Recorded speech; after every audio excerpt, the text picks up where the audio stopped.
Halo semuanya, ketemu lagi dengan saya Pugu Indra Setiawan di Laboratorium Mikrobiologi Farmasi dan Biologi Sel.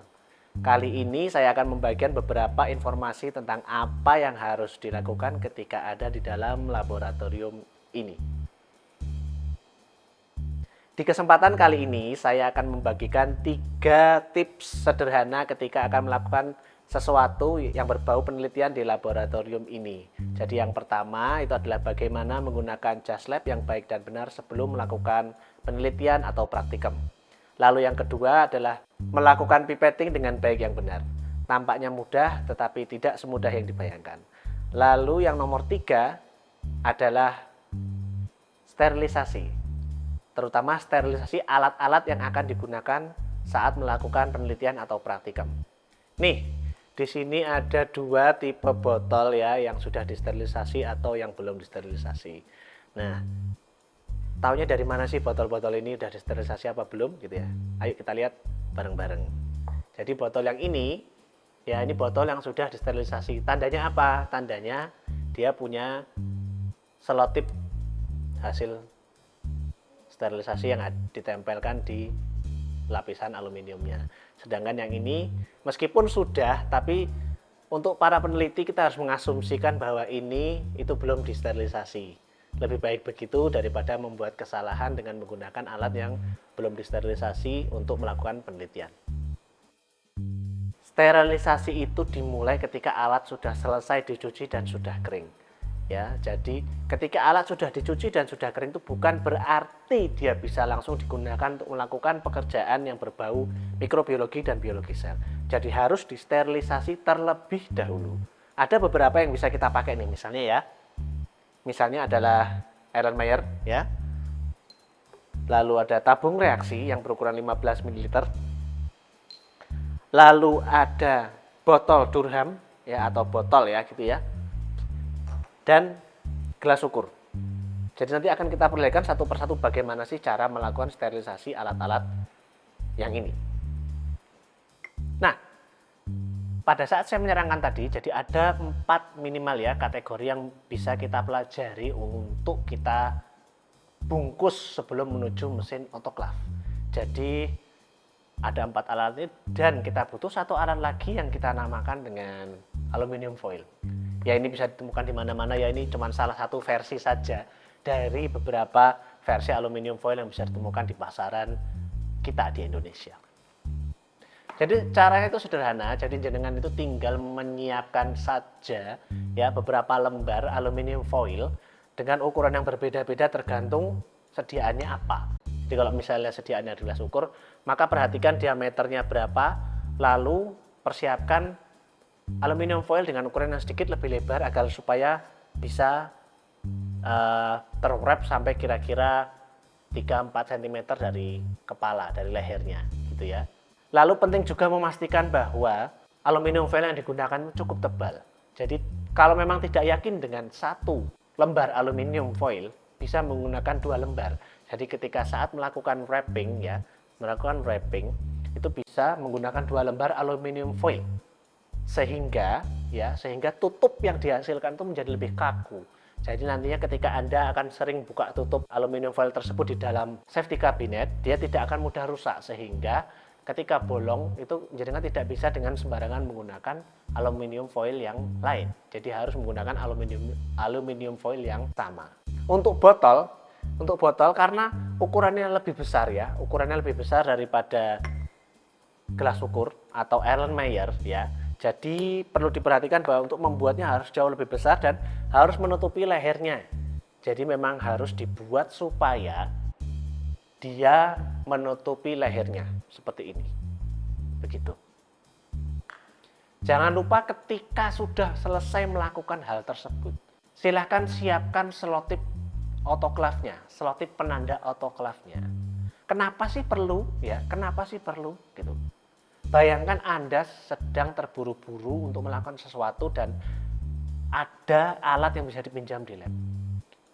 Tetapi Anda tidak yakin karena belum dilabel, sehingga Anda memutuskan untuk tidak menggunakannya. Ketika tidak menggunakannya, Anda sudah berlaku benar karena alat yang tidak dilabel itu meragukan.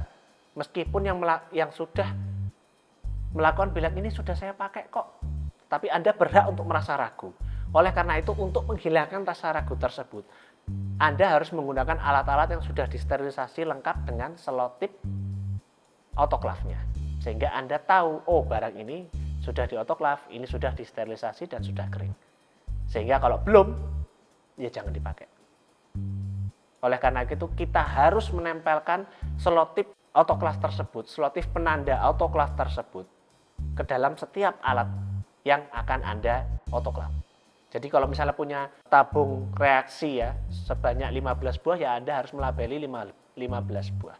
Di sebelah saya ini ada autoclave yang dapat kita gunakan untuk proses sterilisasi alat-alat yang barusan saja kita bungkus dan kita label. Alat ini berfungsi untuk melakukan sterilisasi pada suhu 121 derajat selama 20 menit. Oke, yang pertama-tama kita nyalakan dulu tombol on dan off-nya. Ya. Oke.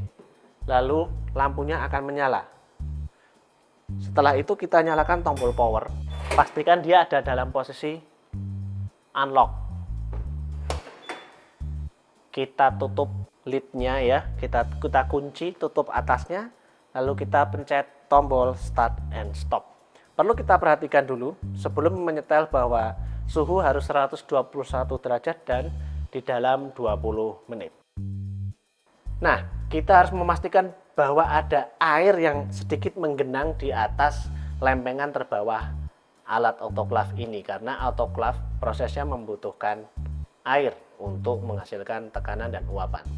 Jika masih kering, maka kita harus mengucurkan air ya, mungkin berapa 500 ml cukup ke dalam sini, yang penting sampai basah. Jadi kita baru bisa menggunakan autoclave tersebut ketika sudah berisi air ya, sedikit saja sampai di atas lempengan yang paling bawah tersebut. Oke, di sini teman-teman bisa lihat ya. Kalian bisa lihat bahwa di sini adalah menu utamanya. Kita bisa lihat sudah disetel di suhu 121 derajat selama 20 menit. Oke. Lalu di sini ya, si alat sedang ada dalam posisi standby. Ketika alat sedang menghangatkan dirinya menuju proses sterilisasi, dia akan berkedip pada posisi heating.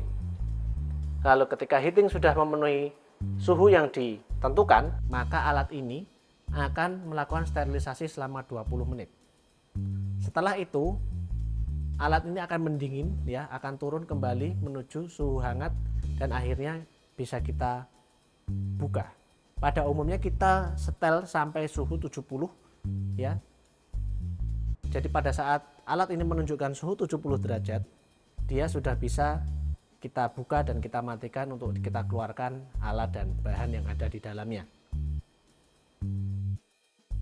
Nah, setelah selesai autoclave, maka alat dan bahan akan dikeluarkan dari alat ini keluar. Ya, jadi ini adalah salah satu contoh ya, alat dan bahan yang sudah selesai melakukan proses autoclave.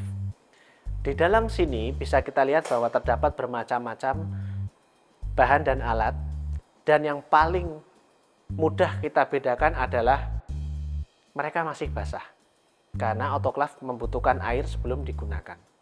Perlu kita ingat juga bahwa di bawah sini, di autoclave bagian bawah itu ada yang namanya petunjuk air.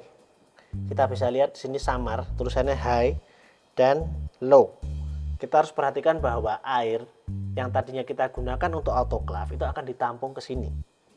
Sehingga alat ini pun mempunyai limit bawah dan limit atas mengenai air yang seharusnya ditampung untuk dibuang. Jadi bisa kita lihat ya, ketika sudah ada di batas atas, maka sebenarnya kita harus membuang air ini ke tempat sampah atau ke siring ya, sampai lapisan di atas lapisan bawah. Jadi kita harus menjaga, kita harus sebagai peneliti, kita harus memperhatikan ini dari waktu ke waktu, sehingga ketika akan melakukan autoclave kita terhindar dari hal-hal yang tidak diinginkan. Gimana sih caranya untuk mengeluarkan ini? Caranya mudah sekali. Jadi caranya cukup mudah. Jadi cukup tarik dan keluarkan dari wadahnya. Selesai. Ini adalah wadah penampung air. Kita lihat bahwa airnya sangat banyak sehingga ini harus dibuang. Selanjutnya kita buang saja. Nih ya, ini bolongan untuk membuangnya. Kita buang saja secara perlahan-lahan sampai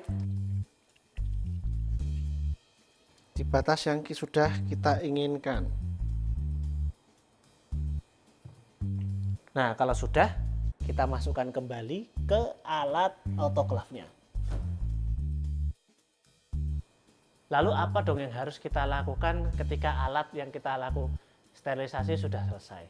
Maka untuk menjamin bahwa alat benar-benar kering, ini alat ya, jadi bukan bahan, ini ada beberapa yang memang bahan, kita perlu mengoven alat-alat tersebut.